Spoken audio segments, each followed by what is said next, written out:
saya Gino Maesa, saya sebagai moderator dan saya membawa rekan-rekan saya. Kami dari kelompok 2 ingin mempresentasikan karya ilmiah yang akan dijelaskan oleh Adinda Putri Gunawan. Kami persilakan. Teman-teman, kalian tahu nggak sih KTI itu apa? KTI itu adalah karya tulis ilmiah nih.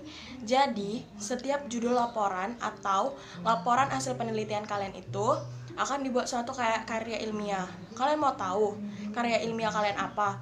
Kalian harus tahu dulu bidang-bidang kalian itu apa. Oke? Yang pertama, cover. Cover itu adalah gambaran visual awal yang kalian lihat, misalnya nih, cover buku, cover majalah. Dan di cover itu yang pertama ada tema. Tema itu adalah hasil dari penelitian kalian. Yang kedua itu adalah nama guru beserta gelar. Misalnya nih, guru bahasa Indonesia kami, Priyo Natulangi Putra, SPD. Yang ketiga itu logo sekolah. Misalnya nih, kalian sekolah di mana? SMK Kesehatan Pelita Insani. Kayak itu teman-teman. Yang terakhirnya disusun oleh, misalnya nama saya sendiri, Adinda Putri Gunawan. Yang di bawahnya adalah bidang studi kalian. Misalnya nih, studi kalian nih bidang keperawatan seperti saya, jadi asisten keperawatan. Kayak itu. Yang kedua nih, yang kedua kata pengantar.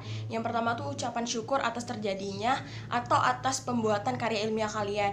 Yang kedua itu pemenuhan mata pelajaran nih, misalnya bahasa Indonesia. Yang ketiga, semoga bisa bermanfaat dan permohonan maaf. Jadi karya ilmiah kalian itu semoga bisa bermanfaat bagi yang baca. Sedangkan permohonan maaf itu meminta maaf atas kekurangan karya ilmiah kalian. Yang keempat itu adalah tahun, tempat, dan tanggal. Misalnya nih, contohnya 14 April, Prabu Muli 14 April 2020 bertanda di bawahnya pembuatnya nama, misalnya nama saya Adinda Putri Gunawan.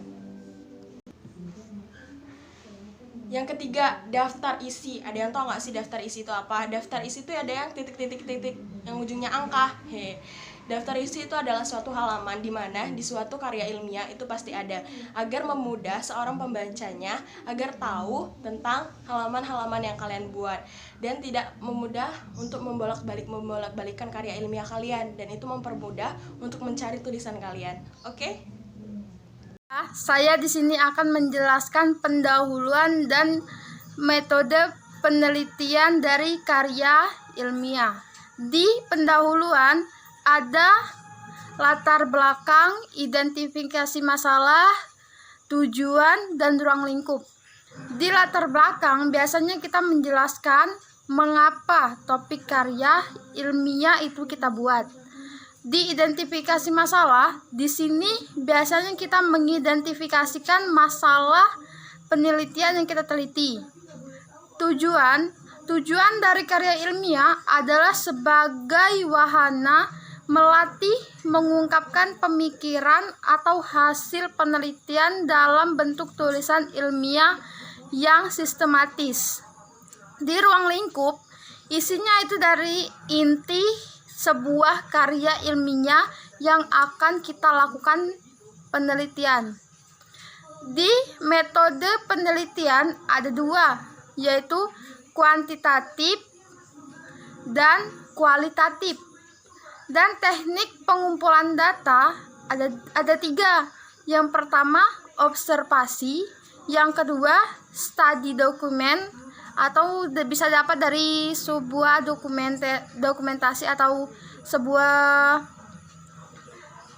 sumber buku. Dan yang ketiga itu angket. Baiklah, terus saya dilanjutkan dengan yang berikutnya. Di bagian penutupan ada 3 bagian, yaitu kesimpulan, saran, dan daftar pustaka. Arti dari kesimpulan adalah pernyataan singkat, jelas, dan sistematis dari keseluruhan hasil analisis, pembahasan, dan pengujian hipotensi dalam sebuah penelitian.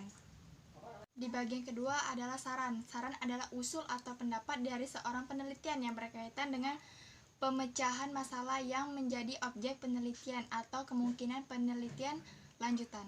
Yang ketiga ada daftar pustaka. Daftar pustaka adalah suatu susunan tulisan di akhir sebuah karya ilmiah yang isinya nama penulis, judul tulisan, identitas penerbit, dan tahun penerbit.